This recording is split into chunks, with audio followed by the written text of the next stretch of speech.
what costs are associated to me selling my property? Do you know? Tune in until the end of the video.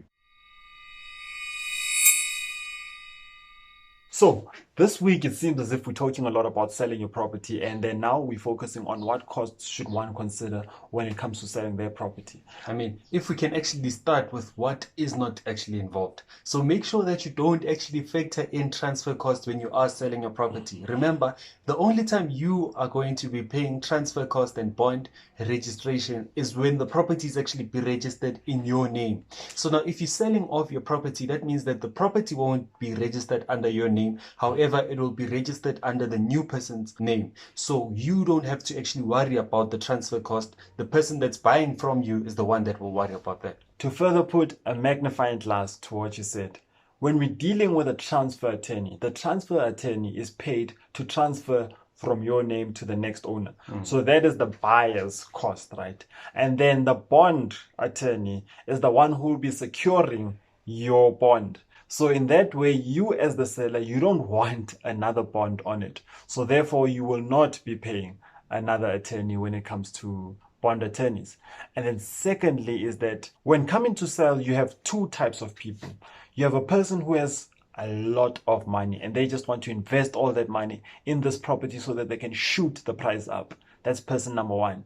And then person number two is the person who will be like, you know what, I don't have money on me, so I'd like to sell it as is and I'm willing to negotiate. So I'd like us to actually go into these two type of characters and how does one actually engage with such a person if they are buying the property. So looking at person number one who has a lot of money and they just want to put that money in renovating and putting an extra room, would you say that what would you say is the pros and cons that come with it? I mean, we actually need to sit down and think about it correctly, right? You need to look at the market that you are actually in right now. If your market, it's only a 1-bedroom and you want to put in 4 bedrooms in that particular property, that means that automatically in your mind, you are actually going to increase the value of that particular property. But now remember, there is a cap in terms of how much can you actually sell this property in that area.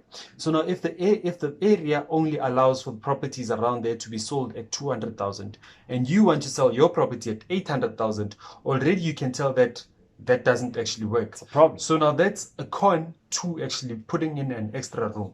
However, the pro is that if you don't actually overcapitalize and you're just fixing the property up to standard in terms of what the area is actually doing, then it becomes easier for you to determine how much you'll actually be selling the property for.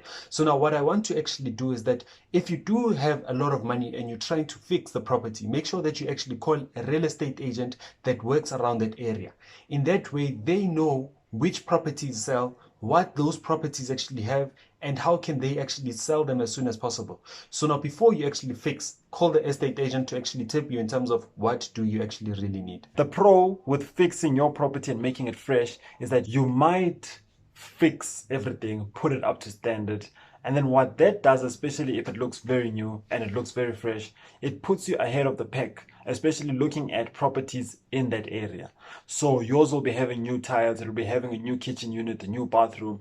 So people are happy, they're excited. I know even with cars, like we've got cousins that like, I've got a cousin who's like, man, it smells brand new. So Smells of leather seat. So people are actually in for that. So you will be putting your house ahead of the pack. And then the con with it is that you don't want to personalize everything towards your style. So this is what people with money would do. I know Lebo would also do this. So he just make things, he loves the color purple. So he'll just paint the whole house purple, everything inside purple. And then even, okay, not that I'm beefing on purple, but you'd want to understand that you're not building this house or you're not making this house nice for yourself, right? So just imagine if, let's just say out of 1,000 people that will be on property 24, 900 of them hate the color purple. So that basically puts you at a disadvantage. So you don't want to find yourself in that.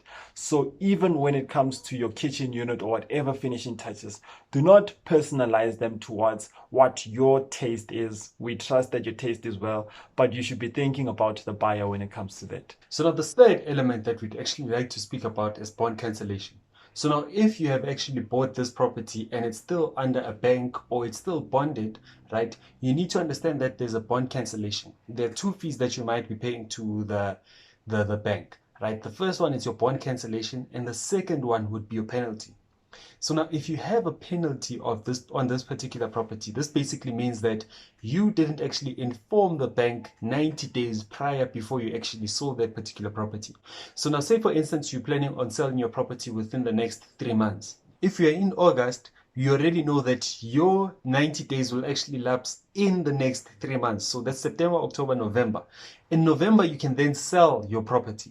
So if you sell it before the 3 months, that basically means that the bank will actually charge you a penalty on not actually informing them in time. Now with your bond cancellation, it's just a fee that you actually pay to the bank to actually thank them that you actually took a loan with them. I like the way you said thank. It's a must that you thank them. Yes. So now I would like to speak about your estate agent costs. So who is liable to pay for your estate agent cost? Is it the buyer or is it the seller?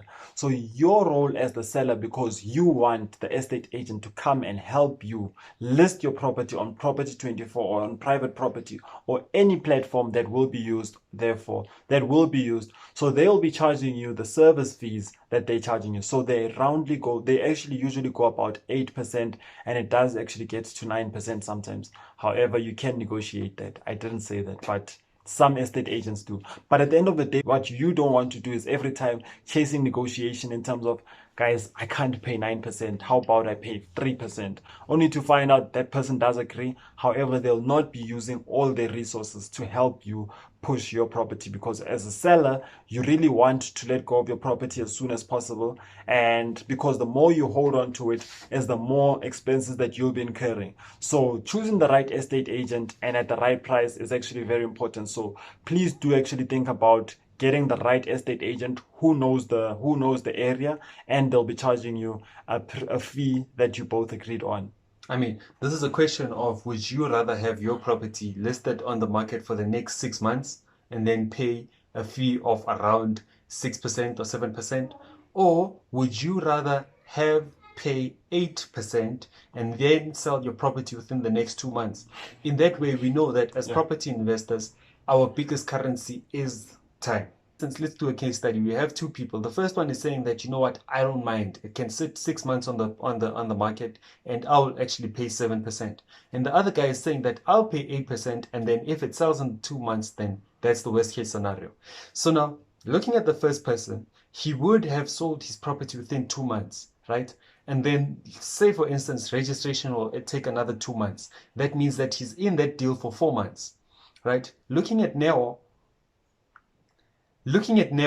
having his property listed on the market for 6 months and then another 2 months for transfer, that's 8 months. So that basically means that I can actually make money faster than him, twice as faster. So now by the time he's getting the property transferred, that basically means that I will be on my second property getting the second property transferred. So make sure that you don't always go for the cheapest route, because that might actually hurt your property investing journey.